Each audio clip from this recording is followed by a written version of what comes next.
Hi, I'm the Goblin, and welcome to my grotto, where I paint and showcase my tabletop miniatures.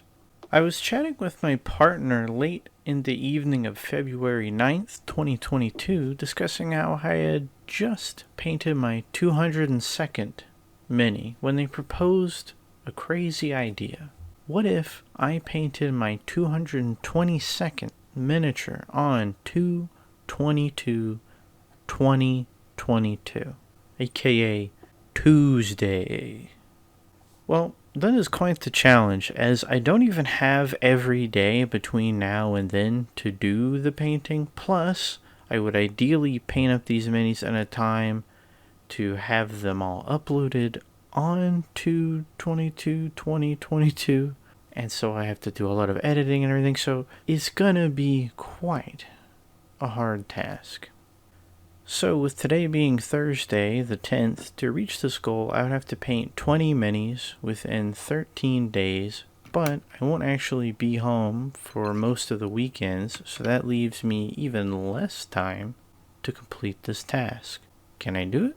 Well, I guess we'll find out. Join me as I attempt to run the gauntlet and complete the Tuesday 222 challenge. Remember, if you'd like to support me or follow my work, leave a like on the video and subscribe to the channel. It really helps me out, and your support is much appreciated. If you want to keep more up to date or reach out, you can find me on Twitter at Grotto Goblin. Now, to get 20 minis done within this limited amount of time, I have to be very specific with what I choose to paint. Ideally, I want to keep things light and simple, but I don't want to only paint 20 boring or uncomplicated minis in a row, so I will still try and mix in more complex miniatures as the challenge goes on.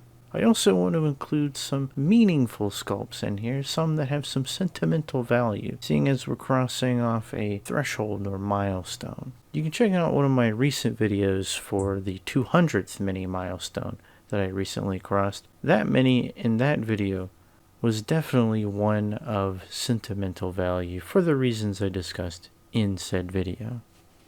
For this quest, I will still be easing into things though, with perhaps my most ridiculous miniature in my entire collection, the Spy in Bush from Wildspire Miniatures, specifically their Heroic Townsfolk miniature set, which I received during the holidays. This mini won't be too complicated. It really is just a guy using a bush to sneak around. I suppose there wouldn't really be anything stopping me from painting this guy up to be a walking ooze or some sort of other blob creature that has partially consumed a person, or maybe is forming into a person.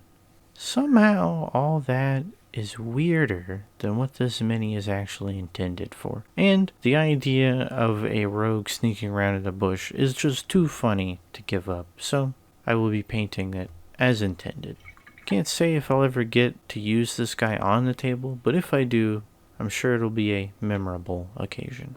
And he's done.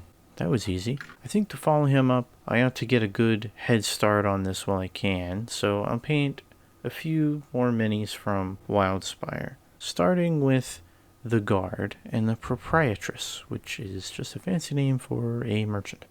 Speaking of which, the Guard is nothing fancy. I reckon this is a great mini to throw down in a variety of encounters.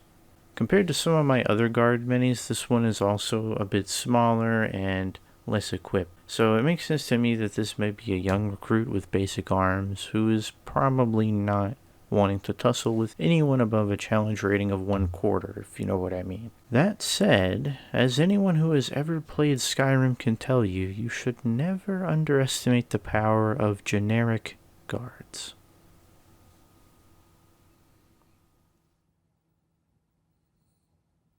The Proprietress, despite the name, doesn't really have much going on that reads merchant.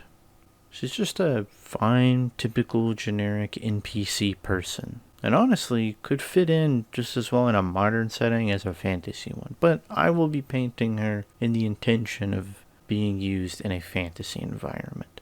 One thing about this mini is that I wondered whether or not it seemed that she was wearing pants. I think it looks more the case that she has a skirt and then is bare legs and then boot, and so that's what I ended up painting her as. Maybe that makes this mini look a bit odd to be thrown into your more northern, colder climate campaigns, but I think it looks better this way, and it gives me more of an excuse to do more practice on skin tones. Well, that's 3 down, only 17 more to go.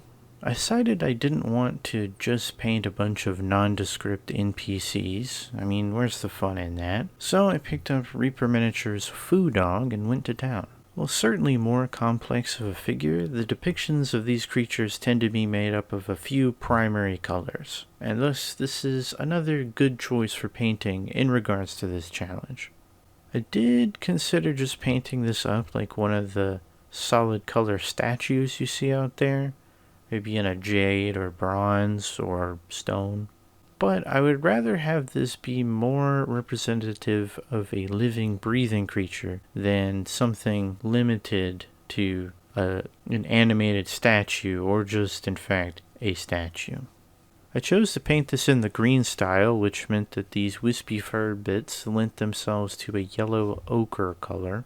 The mini is missing the long mustaches you sometimes see on these creatures, which seem to be painted red in this color scheme. So it's a bit of a shame, but it's alright. As always, the eyes were a bit of a challenge, but with the proportions being as large as they are, I think I did a fair job.